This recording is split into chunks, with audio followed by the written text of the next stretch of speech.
देखो, हर 4-5 साल के लंबे इंतजार के बाद एक ऐसी स्पेशल फिल्म आती है जो पूरे इंडियन सिनेमा का चेहरा बन जाती है। मतलब बाकी दुनिया को कुछ अच्छा दिखाना है तो इसी फिल्म का नाम लिया जाएगा। मेजर, मुझे पता है आप में से ज्यादा लोग ये नाम पहली बार सुन रहे होंगे, लेकिन वादा है मेरा, इस वीडियो को सेव करके रख लो। अगले कुछ सालों तक मेजर का नाम लिए बिना इंडियन सिनेमा की तारीफ पूरी नहीं हो पाएगी। कहानी 26/11 के डेडली अटैक्स पे बेस्ड है, जो शुरू तो मुंबई में हुआ लेकिन पूरा देश हिल गया था बॉस। पहली बार अपने ही घर में डर लग रहा था हम सबको। लेकिन ये कहानी डर की नहीं है, डर को भगाने वाले एक सोल्जर की है। मेजर संदीप उन्नीकृष्णन। मुंबई अटैक्स को रोकने वाले हीरोज में इनका भी बड़ा सा फोटो लगा हुआ है। अब फोटो तो बोल नहीं सकता, इसीलिए शायद आज तक हमें मेजर के पीछे छुपे हुए संदीप सर की जिंदगी के बारे में कुछ पता ही नहीं चला।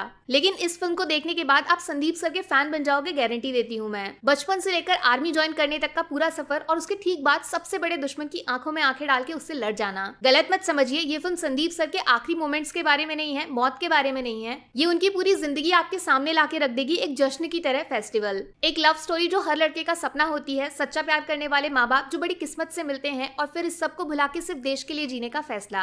अब ये सब सुन के आपको शेरशाह की याद आ गई होगी, है ना? बिल्कुल ठीक समझे आप, ये फिल्म उसी कैटेगरी में है। लेकिन यकीन करिए, इस फिल्म को बनाने का तरीका उससे भी ज्यादा पर्सनल है। फिल्म की सबसे बढ़िया बात है, ये आपको कुछ सिखाना नहीं चाहती। पूरी फिल्म में आपको एंटरटेनमेंट मिलेगा जो पब्लिक थिएटर में देखना चाहती है। बिल्कुल भी बोरिंग या सीरियस टाइप फीलिंग नहीं आएगी। फिल्म की शुरुआत होती है इमोशंस के साथ। संदीप कौन है, कहाँ से आया, वो जो करता है क्यों करता है, ये सब आपको सिर्फ दिखाया नहीं, महसूस करवाया जाता है। फिर बीच वाले पार्ट में आती है स्टोरी, संदीप से मेजर बनने की कहानी। आर्मी वाले सारे एक्सपीरियंसेस आपके सामने और बैकग्राउंड में पर्सनल लाइफ भी चलती रहती है। अब बारी आती है क्लाइमैक्स की। यहाँ बॉस मैं सबसे ज्यादा सरप्राइज हो गई हूँ। एक्चुअली हर दूसरी आर्मी फिल्म की तरह मैंने सोचा था एंडिंग काफी सैड और सीरियस टाइप की होगी, लेकिन मेजर का क्लाइमैक्स एक्शन से भरा पड़ा है। जबरदस्त मारधाड़, मतलब इतने सारे सीन्स हैं जिसमें रोंगटे खड़े हो जाएंगे आपके। सिर्फ बंदूक से गोलियों की आवाज नहीं सुनाई जाएगी, पूरी planning plotting detail by detail आपके सामने रखी जाती है। इवन टीवी मीडिया किस तरह पूरे देश का सबसे बड़ा दुश्मन बन सकता है, ये सब चीजें फिल्म की एंडिंग को इंटरेस्टिंग बना देती हैं। सच बोलूं तो ऐसा हो ही नहीं सकता कि थिएटर से बाहर निकलते वक्त आपकी आंखों में आंसू ना आए। चैलेंज है मेरा। फिल्म की कहानी बताने का तरीका ही कुछ इतना इजी एंड नेचुरल है जो धीरे धीरे मेजर संदीप के साथ आपको कनेक्शन बनाने पे मजबूर कर देगा।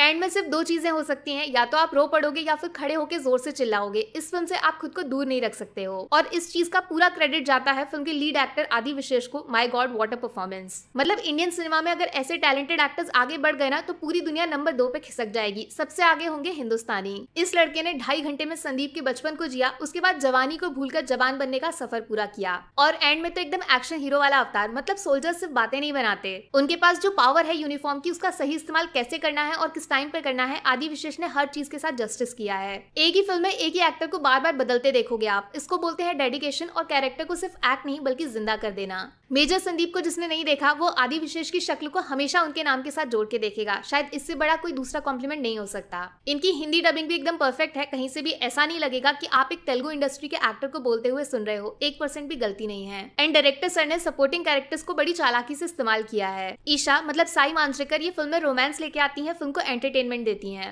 फिर प्रकाश राज सर और रेवती मैम, इन दोनों के थ्रू कहानी को नरेट करा के उसमें ऑटोमेटिक इमोशंस डाल दिए जाते हैं। अपने शहीद बेटे की कहानी खुद अपने मुंह से सुनाना, इससे ज्यादा नेचुरल और पर्सनल फीलिंग कोई दूसरी नहीं हो सकती। एक कैरेक्टर और है शोभिता का, इनके थ्रू फिल्म में सस्पेंस और थ्रिल डाला गया है। थोड़ा थोड़ा डर भी लग सकता है आपको इनके सीन्स में। इन शॉर्ट देखो, जो लोग सोच रहे थे कि 3 जून को सिर्फ पृथ्वीराज का नाम लिया जाएगा, ऐसा बिल्कुल नहीं है दोस्त। कहानी में मेजर नाम का ट्विस्ट आ चुका है। ये फिल्म रुकने वाली नहीं है, सामने चाहे कोई भी खड़ा हो। तो भैया मेरी तरफ से फिल्म को मिलेंगे 5 में से पूरे 5 स्टार्स। पहला तो डायरेक्शन, पब्लिक को सिर्फ आर्मी का पर्सपेक्टिव ना दिखा के टोटल एंटरटेनमेंट पैकेज डिलीवर करने के लिए। दूसरा क्लाइमैक्स, वाओ, मतलब सच में उस फाइनल 10-15 मिनट को आप शब्दों में नहीं उतार सकते। तीसरा इमोशंस, स्क्रीन के पीछे से दूसरी तरफ बैठे लोगों की आंखों में आंसू लेके आना मामूली बात नहीं है।